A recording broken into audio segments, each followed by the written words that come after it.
नमस्कार।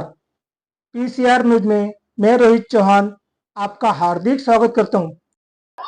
मी जगन आहे रे हिरागड शिवसेना शाखेचा शाखा प्रमुख। मी शाखा प्रमुख या नात्याने मी सांगतो की आपली हे जी जो जन आक्रोश इथे आलेला आहे, ह्या जन आक्रोश रवी निकम यास उमेदवारी मिळावी यासाठी आलेला आहे। रवी निकम हा एक तळागाळाचा कार्यकर्ता आहे।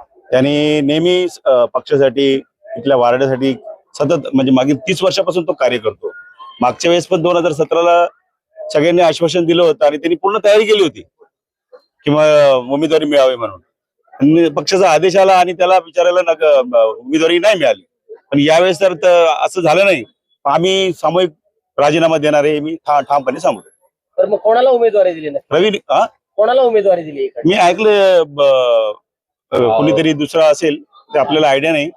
बाहेरचा उमेदवार आहे, स्थानिक नाहीये। पण एवढाच माझा मुद्दा आहे की स्थानिक लेवललाच हे उमेदवारी मिळावी। या संदर्भामध्ये आपण वरिष्ठांशी काही चर्चा वगैरे केलेली आहे? त्यांच्या कानावर हो मग केलेली। त्यांचं काय म्हणणं? ते म्हणतात आदेश जसं आहे, तुम्ही म्हटलं आदेश ना यावेळेस आम्ही आदेश नाही ऐकणार।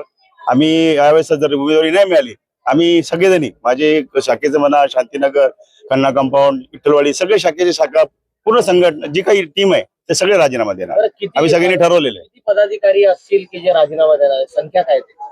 200च्या आसपास आहे।